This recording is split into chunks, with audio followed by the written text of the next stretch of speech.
قرآن مجید میں دوسرے مقام پہ ارشاد فرمایا من کانا فی ہذہ اعمی فہو فی الآخرۃ اعمی واضل سبیلا، جو اس دنیا میں اندھا رہا کل قیامت کے دن بھی وہ نابینا اٹھایا جائے گا۔ دنیا میں اندھا رہنے سے کیا مراد ہے؟ اس نے اپنے مقصد زندگی کو ہی نہ سمجھا۔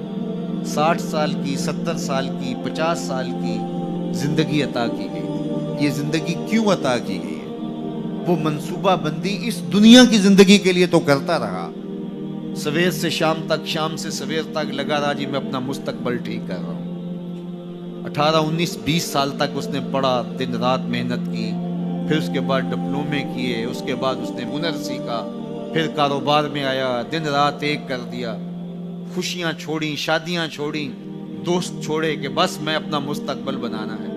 30 سال کی زندگی میں اس کا مستقبل سیدھا ہوا، 45 سال کی زندگی میں بیماریوں نے حملے کر دیے، 50 سال کی زندگی میں انتقال کر گیا۔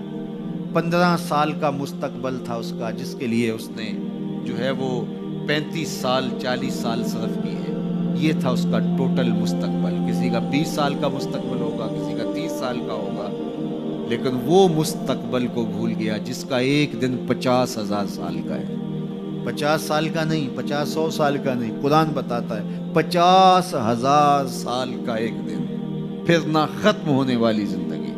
میاں صرف اس زندگی کو مقصود تو وہ سمجھے جس کا آخرت کا عقیدہ نہیں ہے، جو یہ یقین رکھتا ہے اللہ رسول پر، اس کو جو ہے وہ کامل یقین ہے، اور قرآن مجید پر اور حدیث طیبہ کے بتائے ہوئے ضابطے اس کو مستحضر ہیں، اور وہ جانتا ہے کہ آخرت ہے، ہم اعمال کی جواب دہی کے پابند ہوں گے۔ یہ دنیا آخرت کی کھیتی ہے، بوائی کا موسم ہے، آخرت کٹائی کا موسم ہے، تو وہ کیسے آخرت سے غافل رہ سکتا ہے؟ تو اگر وہ اس دنیا کی زندگی کو سمجھا نہ اور نابینا رہا تو کل قیامت کے دن بھی نابینا اٹھایا جائے گا۔ وَأَضَلُّ سَبِيلًا، یہ بھٹکا ہوا شخص ہے جس کو مقصد زندگی سے ہی آگے ہی نہیں ہے۔ ہمیں پیدا کیوں کیا گیا؟ ہم آئے کیوں؟ تو میاں ہم اس دنیا پر آئے ہیں تو ہمارے آنے کا کوئی مقصد تھا، مدعا تھا۔ اس مدعا کو حاصل کرنے کے لیے ہمیں دن رات کوشاں رہنا چاہیے، استغفار کریں، تقوی کے خوگر ہو جائیں، شکر کرنے کی عادت ڈالیں۔ جو شکر کرتے ہیں اللہ تعالیٰ ان کو اور زیادہ عطا فرماتا ہے۔ اس طرح دوسروں کی پریشانیاں دور کریں، اللہ آپ کی پریشانیاں دور کرے گا۔ بانٹنے کا مزاج پیدا کریں، آپ کے پاس جو بھی ہے بانٹ دیں، علم ہے تو بانٹیں، خوشیاں ہیں تو بانٹیں، آپ کے پاس دولت ہے تو لوگوں کے دکھ اس دولت سے دور کرنے کی کوشش کریں۔ جب آپ بانٹنا شروع کر دیں گے تو آپ کا رب آپ کو عطا کرنا شروع کر دے گا۔ جو آپ نے دیا ہے، جو بانٹا ہے، وہ بھی آپ کا نہیں تھا، وہ بھی تمہارے رب نے تمہیں دیا تھا، لیکن اس کے بدلے میں جو عطا کرے گا، اللہ اکبر۔ کسی نے کہا کتنا دینا چاہیے؟ تو کہا اگر تم گن گن کے دیتے ہو تو پھر ایسے ملے گا، اگر بے حساب دیتے ہو تو وہ بھی بے حساب عطا کرے گا۔ وہ کسی زمانے کے اندر کنووں سے زمینوں کو سیراب کیا کرتے تھے، کنویں سے پانی نکال کر کے سیرابی ہوتی تھی۔ بعد میں یہ ٹیوب ویل آ گئے تو میرے بزرگ فرمایا کرتے تھے کہ کنویں جا کے دیکھو، ان کا پانی بہت نیچے چلا گیا اور بہت گدلا ہو گیا۔ ان کا پانی تو شفاف تھا اور وافر اور فراواں تھا، اب گدلا ہو گیا اور بہت نیچے چلا گیا۔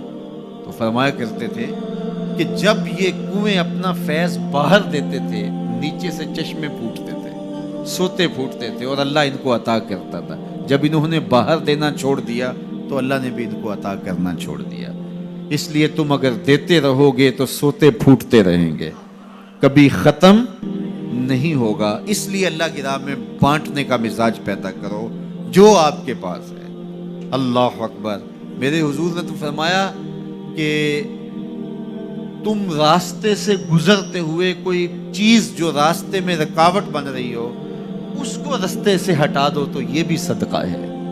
اور کچھ نہیں کر سکتے، کسی کو ہنس کے مل پڑو، مسکرا کے کسی سے بات کر لو تو فرمایا یہ بھی تمہارا صدقہ لکھا جائے گا۔ یہ نیکی بھی چھوٹی نہ سمجھنا، یہ بھی بہت بڑی نیکی ہے۔ تو جو آپ کے پاس ہے وہ بانٹو تو انشاءاللہ آپ کو اللہ اور عطا کرے گا، اور زندگی کے اندر ایک تمانیت کا نور اور ایک اجالا پیدا ہوگا۔ اللہ جل شانہ ہم سب کو خوشگوار، مطمئن، پاکیزہ اور خوبصورت زندگی کا نور عطا فرمائے۔